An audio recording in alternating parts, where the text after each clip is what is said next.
जंग बदर जिसको यौमुल फुरकान भी कहा जाता है, सुभान अल्लाह, मुसलमानों की फतह और कामयाबी का दिन है, अल्लाह अकबर। और यही वो दिन है जिसको आज तक काफिर याद करके हाय, बहुत परेशानी का शिकार रहते हैं। हाँ हाँ हाँ, ये असल इसका पसे मंजर जो है वो बड़ा समझने वाला है। बाज लोग उसके अंदर भी खयानत करते हैं, उसको गलत रंग देने की कोशिश करते हैं। ये जो जी। लंडे के मुफक्किर होते हैं ना, आहा। जो बात पूरी समझ नहीं सकते हैं, ये रद्दी के अंग्रेज, वो इसको उलट करने की कोशिश करते हैं। जी, असल बात ये थी कि काफिर जो थे ना मक्के वाले, वो सारे मिलके बैठे, उन्होंने कहा कि जनाब मुसलमान हमने इतना तंग किया, हिजरत करके वो चले तो गए जहां से, लेकिन मदीना शरीफ में जाके पोजीशन मजबूत हो गई। उन्हें ये नहीं पता था जहां भी चला गए पोजीशन तो है ही उनकी, जिनके पास हुजूर हैं, तो पोजीशन तो उन्हीं की रहेगी ना। सुभान अल्लाह, लेकिन सुभान जो कुफ्र होता है ना वो प्लानिंग करता रहता है। अल्लाह, उन्होंने कहा क्या किया जाए। उन सब ने 40 बंदों पर एक काफिला तैयार किया। उसका अमीर उन्होंने उस वक्त बनाया अबू सुफियान को। उस वक्त तक कलमा नहीं पड़ा था। जी, हुआ ये कि सब लोगों ने अपना माले तिजारत उन्हें दिया कि इसको जरा लेके जाओ, मुल्क शाम बेच के आओ, जितना मुनाफा होगा ये सारे का सारा हम मुसलमानों के खिलाफ इस्तेमाल करेंगे जंग के लिए। असल ये पसे मंजर था। ये बड़े गौर से सुनने बड़े वाली गौर बातें से हैं, सुना। ये बहुत अहम बात है। लोग यहां से बात शुरू करते हैं जी, अबू सुफियान आ रहा था, नबी पाक सल्लल्लाहु अलैहि वसल्लम ने कहा चलो जी हमने रास्ता रोकना है। भाई पिछली बात कौन बताएगा, रास्ता जी। क्यों रोकना है, जी। ये उसका असल मकसद ये है। बात है, कमाल है वाह, यार, हम किसी का ऐसे ही रास्ता क्यों नहीं रोकते, वो तो रहमतुल लिल आलमीन है, वो कैसे रोकेंगे। क्या खूबसूरत बात है। तो ये असल जो पसे मंजर है वो ये है कि ये है। उनकी जो तैयारी, उनकी प्लानिंग वो सारी थी ही मुसलमानों के खिलाफ। जी।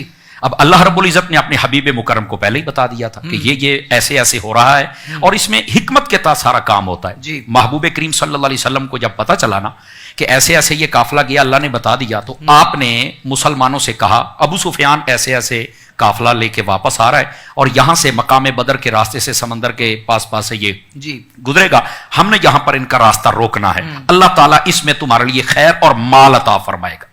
बस ये इतनी बात कही। सहाबा कराम अलैहिम रिदवान आप तैयार हो गए। जब ये नूरानी काफिला तैयार हुआ जी, तो नबी पाक सल्लल्लाहु ताला अलैहि वसल्लम की मायत में चल पड़ा। इश्क व मोहब्बत की बातें तो होती रहेंगी ना, हाय हाय। तैयारी कैसे हुई, जज्बा कैसा था, क्या बात है। सहाबा कराम कैसे बढ़ बढ़ के सारी बात करते थे। अल्लाह अकबर। और महबूब करीम सल्लल्लाहु अलैहि वसल्लम ने जब हुक्म फरमाया ना कि आहा। हमने काफिला रोकना है, जी, तो कहा ठीक है जी हमने रोकना है। आहा। मुख्तसर सामान। मवाहिबुल दुनिया में इमाम कुस्तुलानी लिखते हैं कि 3 घोड़े थे, बाकी मुर्रिखीन अक्सर लिखते हैं कि 2 घोड़े थे। 70 ऊंट थे, तकरीबन 8 के करीब जिर्रें थी, और घोड़े बिल्कुल आपके पास थोड़े थे। ये मुसलमानों का एक मुख्तसर सा काफिला सिर्फ रास्ता रोकने के लिए होता है ना कि बहुत लंबी चौड़ी तैयारी करके जाते, ये सूरत हाल नहीं थी। बिल्कुल। जब ये सारे चल पड़े ना, तो अबू सुफियान जो था उसे भी पता था, खतरा उसे भी था। इसका मतलब ये होता है कि जो बंदा गलत हो ना वो कभी भी मतलब मजबूत नहीं होता, उसे शक होती कि मेरा साथ कुछ भी हो सकता है। अल्लाह। उसने भी कुछ बंदे छोड़े हुए थे, उसे खबर मिल गई कि मदीने से हुजूर निकल आए। अल्लाह। उसने जल्दी से एक बंदा मक्के में भेजा कि भाई कुछ भी हो सकता है, जल्दी निकलो तुम। और खुद उसने समंदर के बिल्कुल करीब साहिल वाला रास्ता इख्तियार किया, तो और फरार होने में कामयाब हो गया।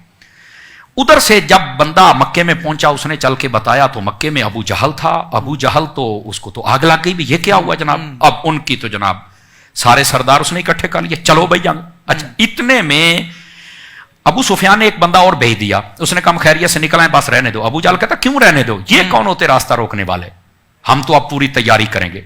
950 का अदद सबने लिखा है, बाजों ने 1000 बंदे। ये पूरे तकब्बुर में था, गुरूर में था वो। सिर्फ तकब्बुर गुरूर में नहीं, पूरी तैयारी में भी था, तकब्बुर में भी था। जी। और उसने जो वहां पर माहौल बनाया था, नाचने वाली फाहिशा औरतें साथ ली उसने, शराब के बड़े बड़े घड़े उसने साथ लिए, बहुत सारे ऊंट उसने साथ लिए, बल्कि आर दिलाता था जो साथ नहीं आता था कि तुम क्यों नहीं आते हो भाई, तुम भी चलो, आज एक मरतबा हमला करेंगे तो हम ये करेंगे, वहां हम जश्न करेंगे फतह के तो ये करेंगे। कुफर तो फिर करता ही रहता है ना जी। वो सारी जब उन्होंने अपनी तैयारी मुकम्मल की ना, बावजूद इसके के पैगाम पहुंच गया था काफिले वालों का, लेकिन वो अपने तकब्बुर पे अड़ा रहा।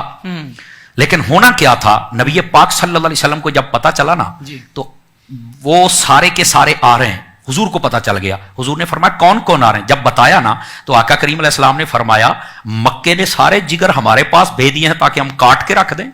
مطلب یہ تھا کہ وہاں کے جتنے کافر ہیں نا انہوں نے اپنا جگر ملائی اور اس جنگ میں 24 کافروں کے سردار مارے گئے تھے 24 ساری ملائی تو انہوں نے بھیج دی تھی اس وقت ملائی بھی گندی تھی نا سمجھ آئی نا ملائی وہ باسی ہو ہی جاتی ہے تو یہ باسی لوگ تھے تو خیر بہرحال اس وقت تو وہ سارے کے سارے جب چل پڑے نا حضور اکرم صلی اللہ علیہ وسلم آپ نے پھر صحابہ کرام سے فرمایا ہاں بھی بتائیے اب ان کی تیاری دیکھو ان کے پاس 700 اونٹ ہیں 100 گھوڑے ہیں تلواریں نیزے ہی نیزے پوری تیاری ہے کرو فرق کے ساتھ غرور و تکبر کے ساتھ آ رہے ہیں اور ادھر کوئی درود پڑھ رہا ہے کوئی تلاوت پڑھ رہا ہے وہ حضور کے چہرے کی زیارت کر رہا ہے بس اس انداز میں نبی پاک علیہ السلام نے فرمایا اب آ رہے ہیں بتاؤ کیا کرنا ہے سب سے پہلے سیدنا صدیق اکبر اٹھ کے کھڑے ہوئے خوبصورت انداز میں آپ نے صحابہ کرام کے سامنے نا خطاب فرمایا پھر حضرت فاروق اعظم کھڑے ہوئے بڑے خوبصورت لہجے میں اب جب یہ کھڑے ہوئے نا تو حضرت مقداد کھڑے ہو گئے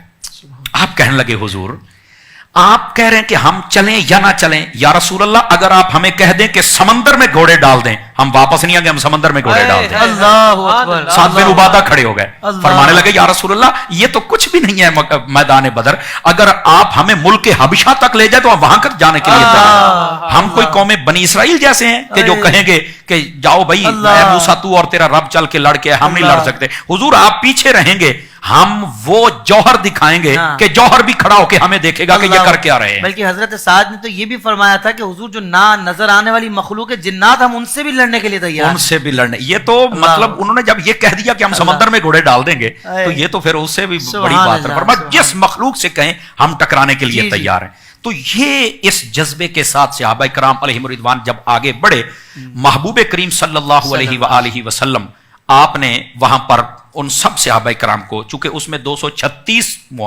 انصار تھے اور 77 مہاجرین تھے جو مہاجرین تھے ان کا اس وقت جو سپہ سالار بنایا تھا جو ان سب کے آگے جھنڈا لے کر چل رہے تھے ان کا نام مولا علی شیر خدا ہے اللہ اور جو وہ انصار تھے ان انصار کا بھی ایک صحابی کو بنایا تو نبی پاک صلی اللہ علیہ وسلم اس انداز میں ان کو لے کر چلے یہ اصل اس ساری جنگ کا پس منظر ہے پھر سارے زمانے نے دیکھا قرآن نے اس کو بیان فرمایا قیامت تک ہوتا رہے گا کہ جو کہہ رہے تھے کہ یہ مٹھی بھر ہیں یہ ہیں اللہ رب العزت نے ان کو غالب فرما دیا اور کفر کو ہمیشہ کے لیے مغلوب فرما دیا